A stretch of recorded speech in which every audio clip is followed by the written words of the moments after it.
Ice and fire के last episode में हमने देखा था कि लास्ट मैच नियान मिंग और बिंगयुन के बीच हुआ था, जिसमें नियान मिंग ने बिंगयुन को हरा दिया था। अब रोंग फी ने भी अनाउंस कर दिया था कि इस राउंड और पूरे कंपटीशन का विजेता नियान मिंग है। आइस एंड फायर के एपिसोड 142 में हम देखते हैं एम्परर और रोंग यांग काफी मजे से एक गेम को खेल रहे होते हैं। एम्परर रोंग यांग से कहते हैं कि सचमुच तुम्हारा पोता तो अद्भुत है। रोंग यांग कहते हैं कि समय आने पर वह मुझसे भी अधिक शक्तिशाली मैजिशियन बनेगा। एम्परर कहते हैं कि तब तो पूरे हुआ रोंग एम्पायर में उसका नाम होगा। रोंग यांग कहते हैं कि जहाँ तक मुझे लगता है मेरे ग्रैंडसन का वर्चस्व पूरे कॉन्टिनेंट में फैलेगा, पूरे कॉन्टिनेंट के लोगों से जानेंगे। एम्परर कहते हैं कि परंतु मैं समझ नहीं पाया कि तुम्हारा ग्रैंडसन आइस मून एम्पायर का प्रतिनिधित्व क्यों कर रहा था, और इस बार तुमने आइस गॉड टावर की ताकत इस प्रतियोगिता में तो देखी ही होगी। यदि हमारी फाइट आइस मून एम्पायर से हुई तो हम नियान मिंग की मदद अवश्य लेंगे। रोंग यांग कहते हैं कि मैजिस्ट्रेट आप इसकी चिंता ना करें, नियान मिंग रोंग परिवार का सदस्य है। इस पर एम्परर कहते हैं कि हाँ तुम्हारी बात तो ठीक है, लेकिन तुम और नियान मिंग इतने समय से इतने सालों से क्यों अलग थे। रोंग यांग बताते हैं कि नियान मिंग त्यान का बेटा है। यह सुनकर एम्परर सब कुछ समझ जाती है। वह कहती है कि क्या वह त्यान का बेटा है? मुझे तो ऐसा लगता है कि उसने उन बीते कुछ वर्षों में काफी ज्यादा कष्ट झेले हैं। रोंग यांग बताते हैं कि उसने हाल ही में रोंग परिवार को अपनाया है।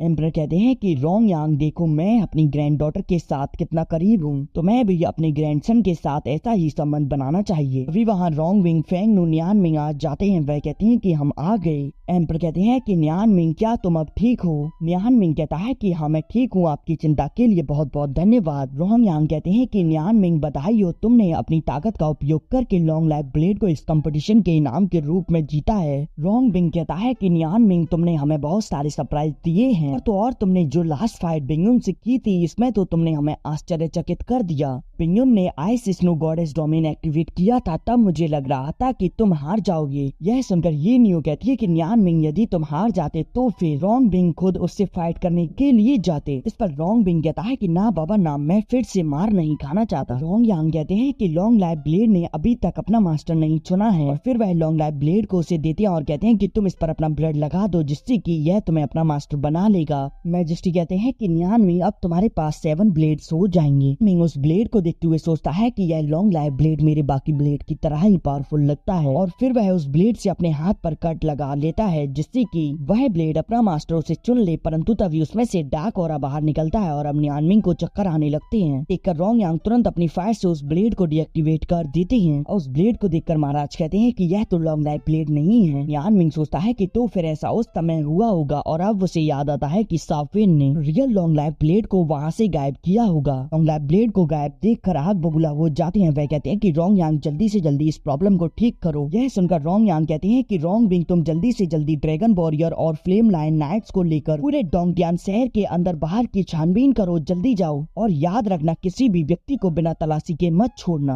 अब वह गुस्से में उस फेक लॉन्ग लाइफ ब्लेड को डिस्ट्रॉय कर देते हैं, और अब रोंग यांग कहते हैं कि नियान मिंग तुम चिंता मत करो, मैं तुम्हें तुम्हारा रिवॉर्ड अवश्य दूंगा। तुम्हारा रिवॉर्ड भले ही देर से सही परंतु तुम्हारे पास आएगा। नियान मिंग कहता है कि मैं पूरी सिचुएशन को समझ रहा हूँ, लेकिन आपको सर्वप्रथम उन डार्क रेस के लोगों का पता लगाना होगा। मैं एक जगह के बारे में जानता हूँ, वह लोग वहाँ हो सकते हैं, आपको वहाँ जाकर देखना होगा। उधर वही घड़ी फेंगनू सोच रही होती है कि नियान मिंग इस बार की सिचुएशन में मैं तुम्हारा साथ नहीं दे पाऊंगी। अब हम थोड़ी देर बाद नियान मिंग को अपने रूम में देखते हैं। वह सोच रहा होता है कि कंपटीशन खत्म हो चुका है, फेंगनू को यह बताने का समय है कि उसके साथ क्या हुआ था। फेंगनू सोच रही होती है कि नियान मिंग अब मुझे तुम्हें बताने का समय आ गया है कि मैं फियोनिक्स क्लैन में वापस जा रही हूँ। फेंगनू डोर को नॉक करने वाली होती है, परंतु नियान मिंग तुरंत खोल देता है, और अब वह दोनों एक दूसरे से कहते हैं कि मुझे तुमसे कुछ कहना है। अब यह सुनकर नियान मिंग सोच में पड़ जाता है और कहता है कि अंदर आओ और पहले अब तुम बताओ कि तुम क्या कहना चाहती हो। फेंग कहती है कि नियान मिंग मुझे पहले फियोनिक्स क्लैन में बुलाया गया था, लेकिन मैं वापस नहीं गई और मुझे फिर से दोबारा बुलाया गया है। अब मुझे कल ही जल्दी से जल्दी वापस जाना होगा। कहता है कि इतनी जल्दी? इस पर फेंग कहती है कि बेशक फियोनिक्स निर्वाणा सेरेमनी 2 साल बाद आयोजित की जाएगी, लेकिन उससे पहले हमें काफी तैयारी करनी है। तुम्हें पता है कि फियोनिक्स क्लैन तो मेरे बिना आगे नहीं बढ़ सकता। यह सुनकर नियान मिंग कहता है कि तो फिर ठीक है, मैं भी तुम्हारे साथ चलूंगा। फेंग कहती है कि नियान मिंग यह मेरी एकमात्र जिम्मेदारी है जिसे मुझे पूरी तरह से निभाना होगा। इस पर नियान मिंग कहता है कि परंतु एल्डर ने फिर से परेशानी खड़ी की तो फिर क्या होगा। फेंग फेंग नू कहती है कि नहीं नियान मिंग, ऐसा कुछ नहीं होगा, एल्डर भी मान जाएंगे। अब नियान मिंग सोच में पड़ जाता है। फेंग नू अपने क्लैन में वापस जा रही है। यदि मैंने अभी उसे उसके बारे में बताया तो फिर वह असहज महसूस करेगी।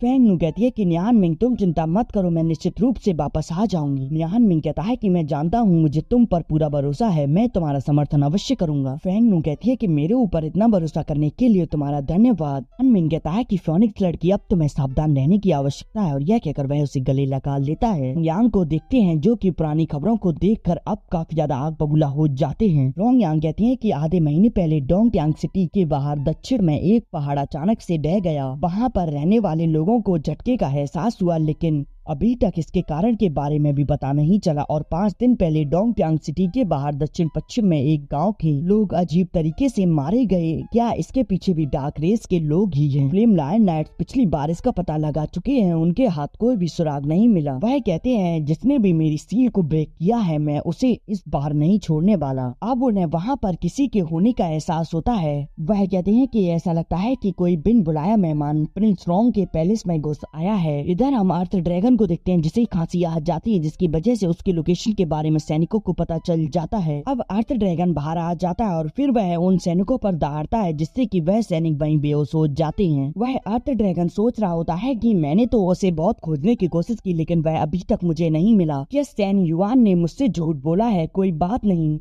इतना बड़ा घर है, इसमें मैं उसे कहाँ कहाँ ढूंढूंगा। पहले मुझे भूख लग रही है तो फिर मुझे कुछ खा लेना चाहिए। यह सोचकर अब वह वहाँ से जाने लगता है। एक अटैक आकर उसे पीछे कर देता है। अब रोंग यांग अर्थ ड्रैगन पर अपने लायन से अटैक कर देते हैं, जिसे अर्थ ड्रैगन डिस्ट्रॉय कर देता है। अर्थ ड्रैगन कहता है कि अच्छा तो यह एक डिवाइन डिसेंडेंट है। रोंग यांग सोचते हैं कि इसके पास मौजूदा एलिमेंट तो काफी ज्यादा प्योर है। अर्थ ड्रैगन सोचता है कि यह पर्सन तो उस लेडी से भी ज्यादा स्ट्रॉन्ग लग रहा है। रोंग यांग उससे कहते हैं कि लॉन्ग लाइफ ब्लेड को चुराने के पीछे तुम्हारा ही मास्टरमाइंड है। इस पर अर्थ ड्रैगन कहता है कि कौन सा लॉन्ग लाइफ ब्लेड? यह कहकर वह रोंग यांग पर अटैक कर देता है। रोंग यांग उसके अटैक को रोक लेती है, परंतु तभी काफी सारे सोल्जर उस अर्थ ड्रैगन को चारों तरफ से घेर लेते हैं। तो यह देखकर काफी स्पीड से अर्थ ड्रैगन वहाँ से भाग जाता है, मानो कि उसकी बारे वाली ट्रेन छूटने वाली हो। इधर हम फेंग नू और नियान मिंग को देखते हैं। अर्थ ड्रैगन गेट खोलकर अब उन लोगों को देखता है और कहता है कि यह व्यक्ति तो यहाँ है। और अब वह वहाँ से जाते हुए सोचता है कि अब मुझे इससे डेली 100 प्रकार के व्यंजन बनवाकर खाने हैं। अब इस कार्य के लिए मुझे इस पर कोई ना कोई तो टेक्निक यूज करनी ही होगी। और फिर वह कहता है कि हाँ यह टेक्निक काम करेगी, और फिर वह वहाँ से चला जाता है। इधर हम फेंग नू को देखते हैं जो कि जंगल से होते हुए अपनी फिनिक्स क्लैन की ओर जा रही होती है, परंतु तभी उसके रास्ते में बड़ी बड़ी दीवारें अचानक से प्रकट हो जाती हैं और उसे चारों तरफ से घेर लेती हैं। फेंग नू अपनी स्वॉर्ड को बाहर निकाल लेती है।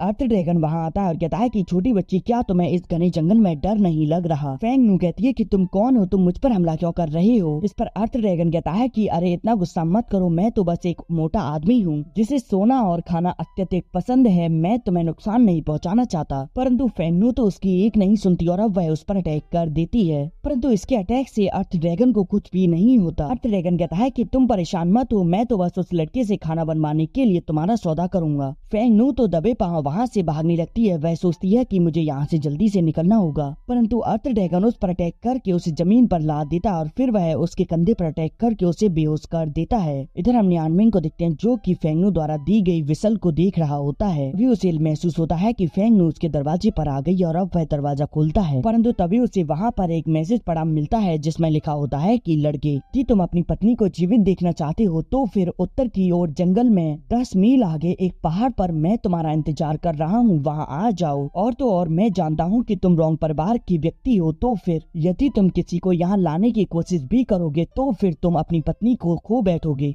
रोंग विंग तो उस लेटर को जला देता है और अब वह सोच रहा होता है कि क्या इसके पीछे डार्क रेस के लोग हो सकते हैं। और इसी के साथ यह एपिसोड यहीं एंड हो जाता है।